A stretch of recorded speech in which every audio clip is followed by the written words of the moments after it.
Welcome to Rainy Day Recess, where we study and discuss Seattle Public Schools. This is our 2025 Seattle School Board Candidate Series. Today, we're releasing interviews with all 6 of the District 5 candidates. District 5 is roughly East Seattle. Earlier this week, we released our interviews with D2 and D4 school board candidates, and we'll cover D7 after the primary. Transcripts are available at rainydayrecess.org.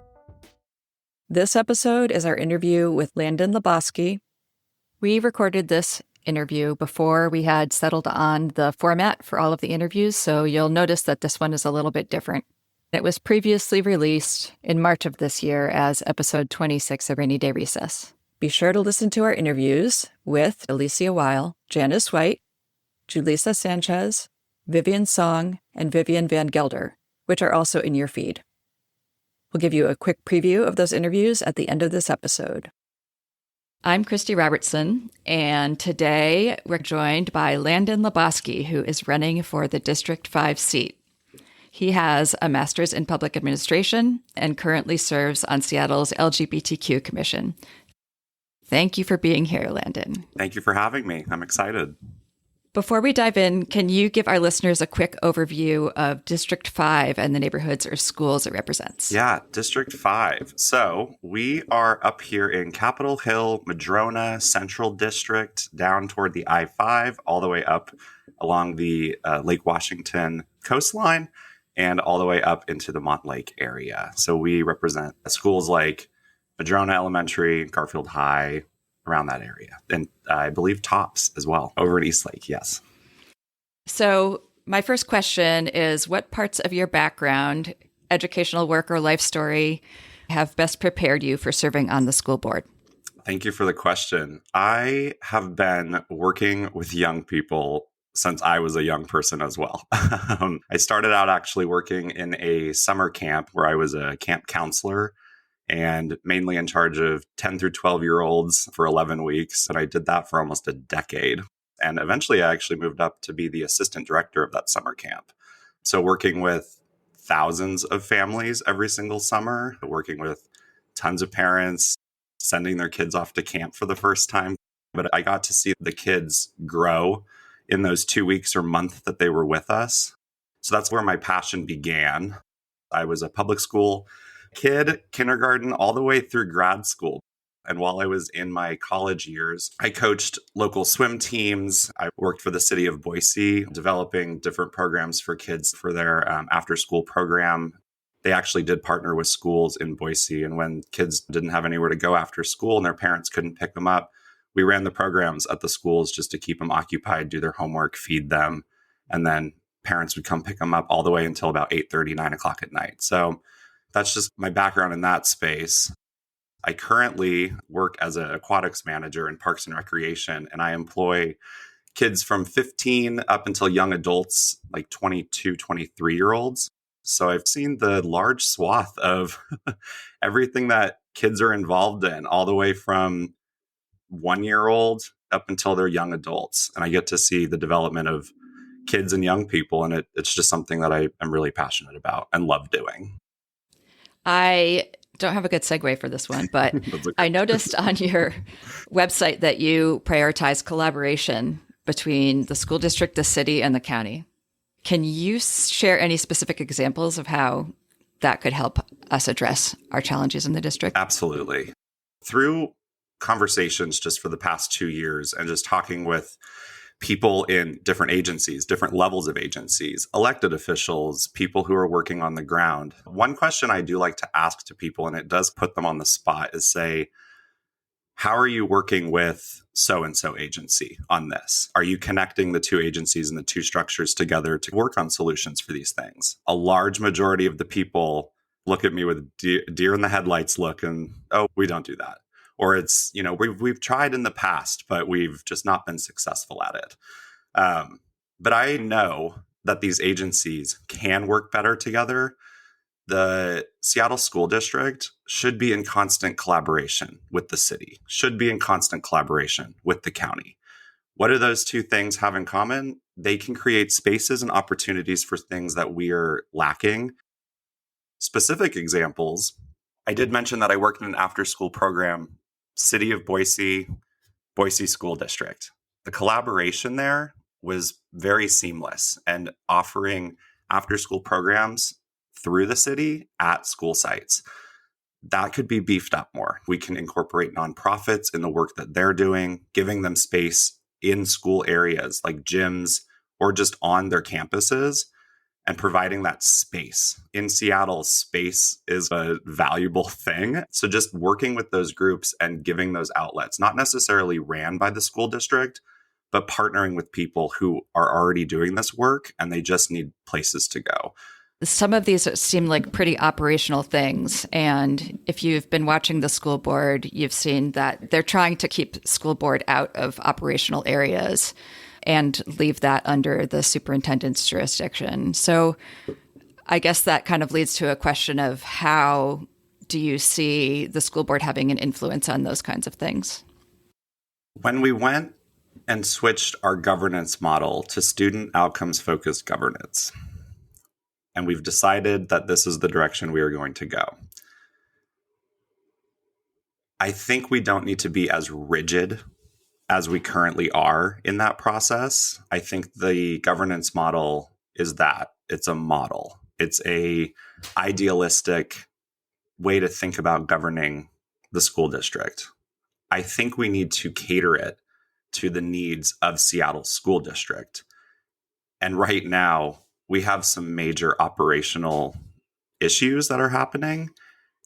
And I really do think that the board can provide insight and be the person to connect key people together to help alleviate these operational issues. So I think the rigidness of the model needs to be lessened a little bit, and we need to explore other ways to solving these problems. I think it's completely doable. I think we have the will of many people on the school board. I think we have the will from many people in the school district. I think we have the will of people who don't even interact with the school district that would agree with this if you read them into it. So it's something that we need to be looking at, build the trust, and just work together. Tied to that, how do you see the role of the school board with respect to the community? And then how is that different from the role of the district and administration with respect to the community? The school board needs to be the liaison between the two.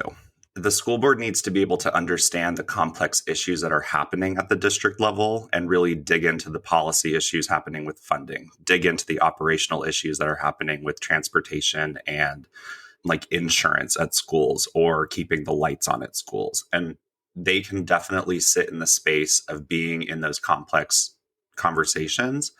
But then on the flip side, we need to be including parents and community members more. And you need to be able to take that information and communicate it effectively to reach a wide audience. I believe that the school board needs to continue the work that they're setting up this year to be more transparent, more communicative, setting clear ways that they are going to communicate routinely with people outside of the district. At the last school board meeting, some people said, we've been talking about this for 20 years. Okay, we just need to do it now. This is the moment. We're facing a budget shortfall. This is the moment we need to be bringing in more people and communicating with community. And the board, I believe, are the people that are responsible for doing that. Last year, the district proposed and then withdrew plans for school closures. What approach do you think you would have taken if you'd been on the board during that process? So this is actually why I got in on this. This is why I told myself, you need to run for the school board. This was a communication downfall, I believe, of the school district and the school board. The moment they said, 21 schools? We're going to close 21 schools. Okay, what's the plan? Oh, we don't have one. Okay, way to panic 50,000 kids and those families. Way to do that. When we look at budget shortfalls, and I think that this is going to go into the transparency topic of the budget, We have to be transparent starting yesterday about things. When they said we're going to close 21 schools, where did that come from? Was it decided 30 minutes before? No, that was decided well in advance. These conversations need to be happening in an open, transparent way with community involvement, because if you don't, you're going to get the backlash like we did last year. And throughout all last year, parents were waiting on the plan for 21 schools to close. And then they came back in the fall and, oh no, it's going to be 4 to 5. Okay, which ones? Oh, we don't know. And okay, you just repeated the same thing you just did. And then in the December meeting, it was, oh, we're not going to be going forward with that. Let's just wait for the legislator. Communication and transparency needs to be beefed up. We have to be including people in these conversations before we propose big ideas like that. Personally, I don't believe in closing schools. I know there's a lot of people who will fight back against that, saying we have elementary schools with not a lot of kids. This is a unique school district in that way. And I say the community wants this direction in schools. We have a high rate of graduation for a city school. Obviously, neighborhood schools, it does work. There are people who are far away from educational justice, and we do need to be doing better to bring them up in our system. But this is the system, and it's working right now. If we're going to be looking to close schools, we have to communicate that with the families and have a plan set in place with all aspects thought out. How are the transportation to the new school going to happen? What programs are going to be moving to these schools? What groups of kids are going to be moving to these schools? This all needs to be thought out before it is brought up in a board meeting with no plan and no answer to the questions. I've heard some pretty convincing arguments that the plan was set in motion years and years ago when they put a Bex levy to build a 650 kid school next to a bunch of small schools. And that what really should have been done was to incorporate the plan the whole time, bring these smaller schools in. This school is going to be for you, and start thinking about it now. It's going to be the next generation of kids maybe that are there.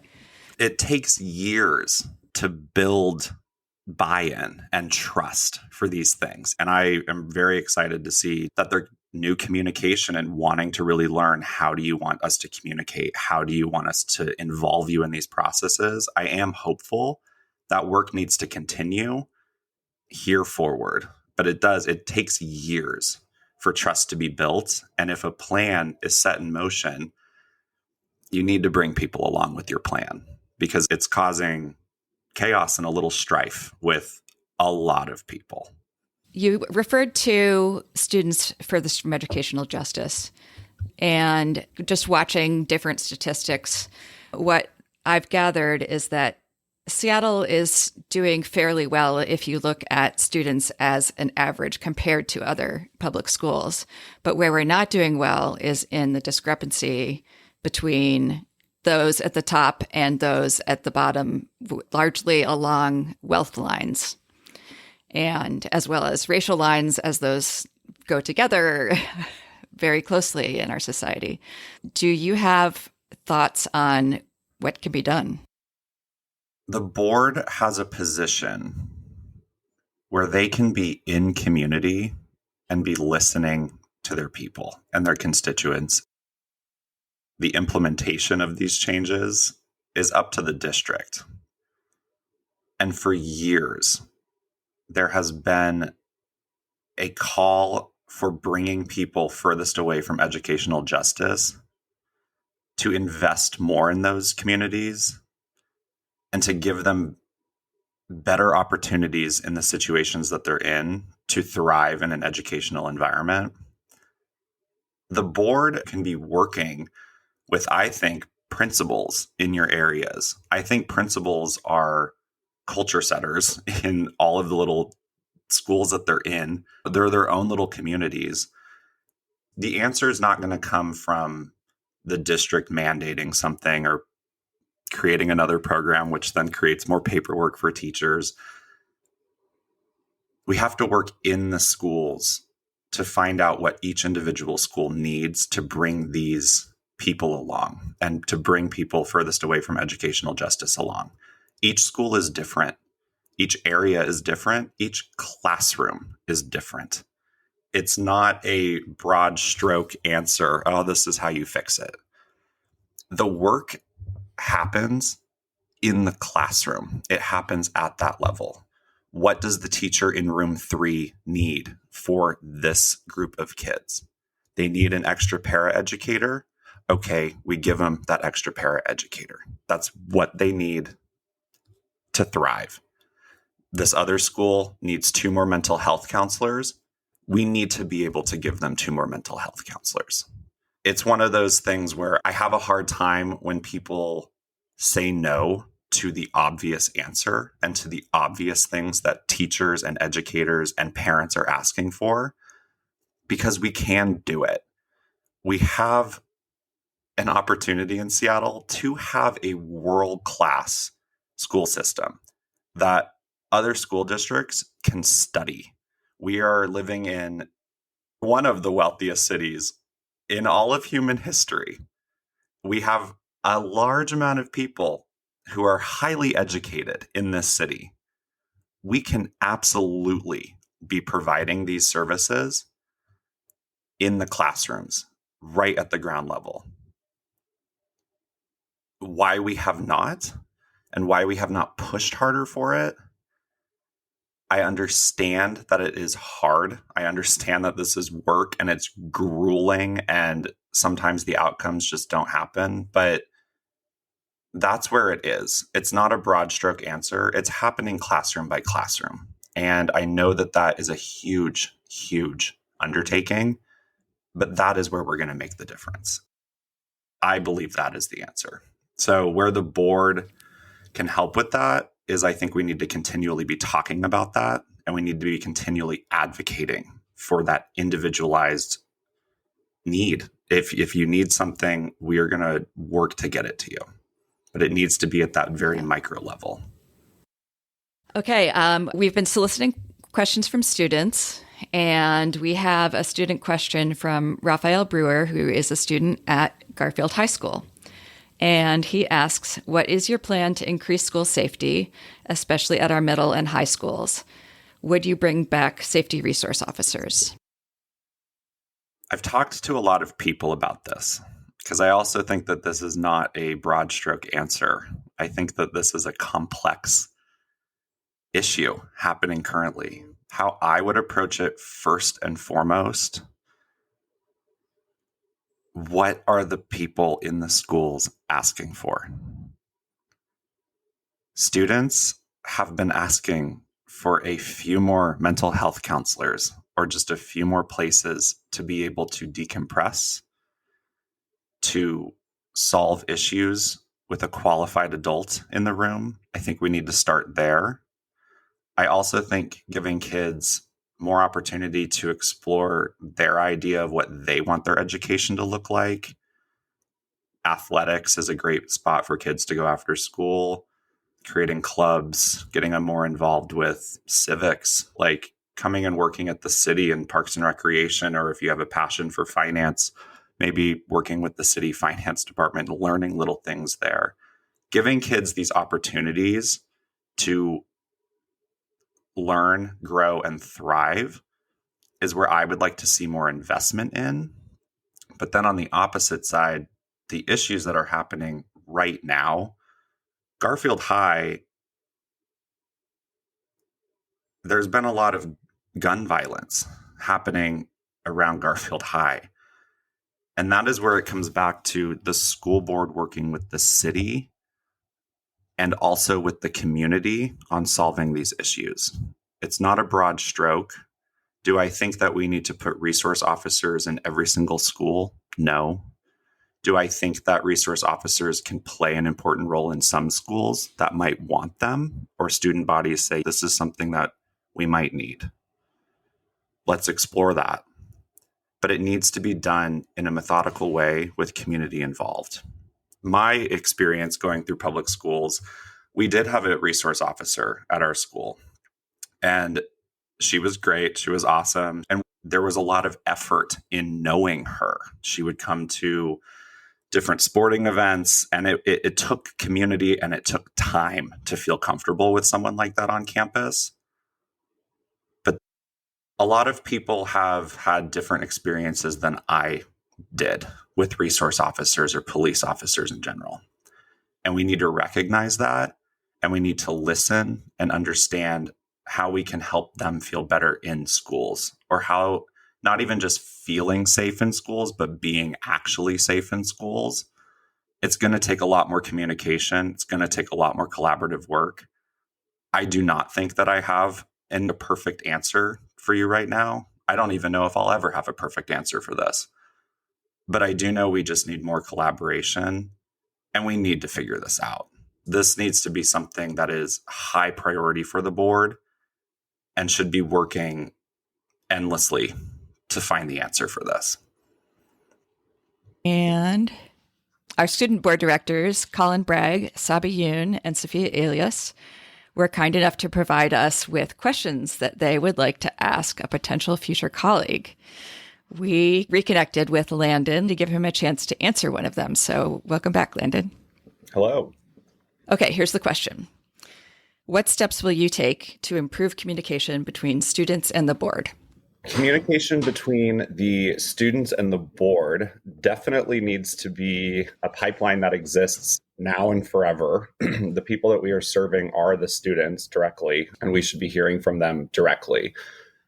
Whether that be through them coming to meet us at scheduled meetings or to just be available for student groups to meet with, we need to be available for our students. And that's what I envision board members to be, is available for students. I think we need to be going into the schools that we represent. I think we need to be attending not just school day functions, but the extracurriculars. We need to be showing up at events. We need to be showing up at music events, sporting events. We should be highlighting their achievements all over the city, and we should be interacting with them more fluidly rather than just interacting with them at the dais during a school board meeting when they get 2 minutes to speak to us. So this is critically important to hear the student voice. And I think that can definitely be achievable just with more frequent communication, not even having to do with school board or school related things, but understanding who these students are as people, what their goals are in life, what they want for their futures.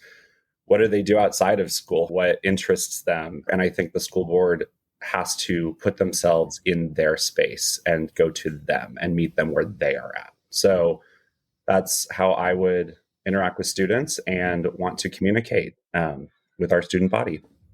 Okay, thanks for looping back with us to answer the question. Yeah, no, absolutely. Be sure to listen to our interviews with the other 5D5 candidates. Alicia Weil. A lot of the time, people will look at a resume of a candidate and say like, oh, do you have policy expertise? I know how to read a report and write and craft things as well, even without that policy background. And honestly, the result of those with that background hasn't been very good. As a common person, as a gig worker, as someone who is from the population, it's just hard to see wealthy, resourced people trying to make an effective policy for us. Time and time again, it just seems to fail. And I think we know what we need. Janice White. We have a law in Washington that defines the responsibilities of school board directors. And as a lawyer, that's where I start. And that law is actually a lot broader than many people realize. School board directors write and adopt policies, hire and evaluate the superintendent, and approve the budget. And those three things are important to be sure, but I don't think they tell the whole story. Starting with the state law, it says that the school board is accountable for the proper operation of the district. Not the superintendent, the school board. That doesn't mean that the school board should get involved in day-to-day management, but the school board must have processes in place to be able to know whether the district is operating as intended by its policies. Julissa Sanchez. I am shoulder to shoulder, elbow to elbow with my community. I'm not here for my agenda or my voice. I am a leader that likes to pass around the mic and the megaphone. My leading is definitely going to be with the voice and experiences of students, and most importantly, underserved students. And right now, my approach is really going to be very protective of undocumented students, English learners, and young people who are in special education programs, and really listen to what do they need, because they are the experts of their lives and of their solutions. Young people are so wise, and we as adults sometimes forget that. Vivian Song. So there are 5 or 6 things that are listed in the state law: hire and evaluate the superintendent, set the vision for the district, adopt policies, oversee the budget, and service community representatives. I think what has been really missing in the last few years is the serving as community representatives. I think it's been really interesting that the district has been trying to push forward on really large changes and been met with community resistance. I think that is a reflection of the fact that the district hasn't brought community along in those decisions. And Vivian Van Gelder. I think the shortcomings of the progress monitoring system that the board has set up right now are kind of a reflection of the lack of capacity inside our central office to actually engage in meaningful organizational change and restructuring, which is what we desperately need. Progress monitoring is not a bad idea in itself, but that kind of model can only work when the initial conditions for it exist. And that means that you need a central administration that can actually be responsive to what the board is asking of it. And we don't have that right now. When we don't have the conditions for accountability, it can't really work. Ballots will be mailed Friday, July 18th, and primary ballots are due by Tuesday, August 5th. As always, stay curious, stay cozy, and thanks for listening to Rainy Day Recess.